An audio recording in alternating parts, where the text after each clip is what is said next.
Күлімсіре. Біз өмір сүріп жатқан фәни дүние сынақ әлемі және уақытша мекен. Ол азаптарға, бәле кесапаттарға, қайғы мұңға және ауру сырқауға толы. Бірақ бұл біз азап шегіп, мұңайып, жасымызды төгіп, жылап жүруіміз керек деген сөз емес. Тұнжырап жүру бұл жақсы қасиетке жатпайды. Алла елшісі саллаллаху алейхи уассалам былай деп айтқан: мұсылманның бауырына күлімсірегені садақа бергенмен бірдей. Алла елшісі саллаллаху алейхи уассалам көп сәтте күлімсіреген жүзбен жүретін еді. Ол барлық имандылар үшін үлгі. Егер күлімдеуде не күлкіде қате бір нәрсе болса, ол бұдан бірінші болып бас тартатын еді.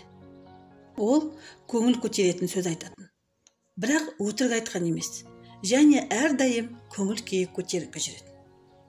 Күлімдеу және көңіл көтеретін сөз қуаныш алып келіп, тұнжырамай, еркін жүруге жәрдем береді. Көңілді көтеріп, бұл дүниедегі өмірді жеңілдетіп, жақсы көңіл күй сыйлайды. Жан дүниеге күш-қуат береді және ауыр ахуалдардан шығаруға, сынақтардан өтуге жәрдем береді. Қуануды білмеген және ешқашан жымимаған кісіге байлық та, билік те және оған берілген жақсылықтардың ешбірі де бақыттылық бере алмайды. Оны еш нәрсе түңерген жағдайынан шығара алмайды және ол өзінен елді үркітіп тұрады. Өйткені ол әрдайым сондай, өлімнен келгендей тұнжырайып жүреді. Одан зерігу, мұңаю сезіліп, өзінің сыртқы көрінісі мен басқалардың көңіл күйін бұзады. Мысалы, өте сұлу әйел әрдайым қабағын түйіп тұнжырайып, үйін мазарға айналдырып тастаса, онда оның сұлулығынан не пайда? Өз үйін кішкентай пешке айналдырған көңілді, тартымды әйел онша сұлу болмаса да, тұнжырайған сұлудан әлдеқайда әдемі. Дегенмен, күлімдеу шын жүректен шыққанда ғана, кісі көңілді, меймандас болса ғана бағалы болады. Адам табиғатында қуану сипаты бар. Бірақ теріс сезімдер, эгоизм, сарандық, ашулану оны тұнжыратып, уайымшыл қылады. Керек болса, жануарлар да өмірге қуанады. Ал енді тұнжыраған, мұнайған кісі Алланың әлемдегі сұлулықтарын байқамайды. Ол өзінің проблемаларымен ғана әлек. Сондықтан бір нәрсені әркім әрқандай түсте көреді. Біреулер оптимизм жолын ұстанып, өмірге жаңа үмітпен қараса, тағы біреулер пессимист болып, үмітсіз қарайды. Ой мақсаттары да, істері де дұрыс болғандар ғана біздің дүниені шынайы бейнесінде жаратқан берген барша ғажап әсемдігімен көруге қабілетті. Дүниеде қаншама болмаған нәрсе үшін ашуланып, өзінің де, басқалардың да өмірін уландырған кісілер бар. Олардың ашуланғанының себебі сынған шыны, жыртылған бір парақ қағаз, зияны жоқ, әзіл, не жолда түсіріп алған болмашы тиын. Бұлар шыбыннан піл жасап, апаттың масштабын өте үлкен көріп үйренген кісілер. Кішкентай жамандық олар үшін нағыз қайғы. Айналадағылардың кішкентай ағаттығы қорқынышты қылмыс болып сезіледі. Олар өздеріне берілгендердің ешбіріне қуана алмайды. Бірақ ашуланып, жындану үшін әрдайым себеп табады. Бұл кісілер шындығында бақытсыз байғұстар. Олардың бақытсыздығының себебі олардың өздерінің мінезі, жүріс-тұрысы және өмірге болған мәмілесі. Өмір тұрған тұрысымен өнер. Ал енді әрбір өнерді ынта қойып оқып, үйрену керек. Өмірге қуана білу және жақсы көңіл күйді сақтай білу тола ақша салынған қапшықтан да маңызды. Қабағы қатулы, ашулы және жүдеген кісіге қарағанда ашық жарқын, көңілді адам өзіне және айналасындағыларға көбірек пайда алып келеді. Өкінішке орай, кейбір адамдар ақша туралы ойланып, күніне бірнеше сағат уақытын кіріс пен шығыстарын есептеуге жібереді де, сол уақытта әсем бақтарды, жұпар иісті гүлдерді және құстардың әдемі сайрағанын, жаратқаннан сыйға берілген айналасындағы керемет сұлулықтарды еш байқамайды. Алыстан бақыт іздегендер жаңылады.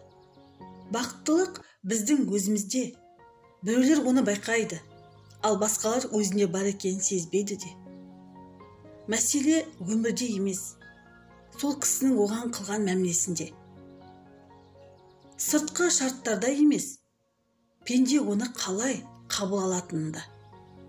Бақыттан өз еркімен бас тартқан адам қайтып бақытты бола алмақ. Сергек әрі жақсы көңіл күйдегі кісі қиыншылықтарды да күлімдеумен басып өтеді, және бұл оған қуаныш, тебіреніс тарту етеді. Ол қиыншылықтардан қорқпайды. Ол жігерлі, еңбекшіл. Міне, сондай кісілер үшін телегей теңіз тізесінен келеді деп айтады. Бұл олардың өмірі қабағы қатулы және қайғылы кісілердің өміріне қарағанда жеңіл дегендік емес. Бар болғаны олар өздері оң мәмілелерімен өмірін жеңіл қылады. Жігерлі еңбектеніп, өзіне де, айналасындағыларға да қуаныш сыйлаған, бақыт алып келген кісілер бар. Олар сол жолда жігерленіп, қойған мақсатына ұмтылуда алдынан шыққан қиыншылықтардан еш қорқпайды. Сондай-ақ, олар үшін барлық жолдар жабылған, ешбір әрекет жәрдем бермейтіндей, не қылсандағы еш нәрсе шықпайтындай сезілген кісілер де бар. Олар отырып алып аспаннан алтыннан жаңбыр жауын, немесе жерден үлкен қазына табылуын күтеді. Және аяғында ондай керемет болмаған үшін қапа болады. Біздің өміріміздегі барлық қиыншылықтар уақытша, салыстырмалы. Кім тышқаннан қорқса, сөзсіз одан жеңіледі. Ал енді кім арыстаннан да қорқпаса, ол оны жеңеді. Бұл өмірде қиыншылықтар бөтен ит сияқты. Кім одан қашса, ол оны қуады. Ал енді кім оған қарай сенімді баратын болса, ол оған жол босатып, қашып кетеді. Егер кісі өзін еш нәрсеге жарамаған, пайдасыз және ұлы істерді жасауға қабілетсіз деп ойласа, ол шынында да сондай болып қалады. Мұндайлар бір нәрсеге кірісерде өзінің жеңілетінін және игілікке жетпейтінін күтеді. Өзіне сену өте маңызды, өйткені ол мақсатқа жетуге түрткі болады. Сондай-ақ, бұның тәкаппарлыққа ешқандай қатысы жоқ. Өйткені өзіне сенуі мақтауға лайықты. Ал енді тәкаппарлық болса, жаман, арам нәрсе.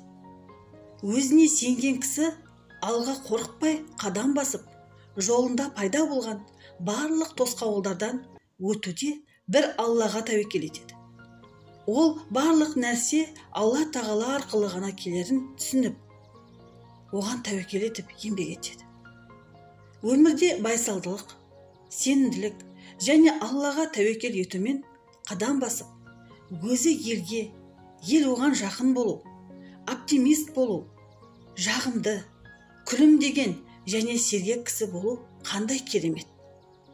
Күлімдеу біздің бақытымыздың бір бөлігі екенін түсіне білу қандай маңызды.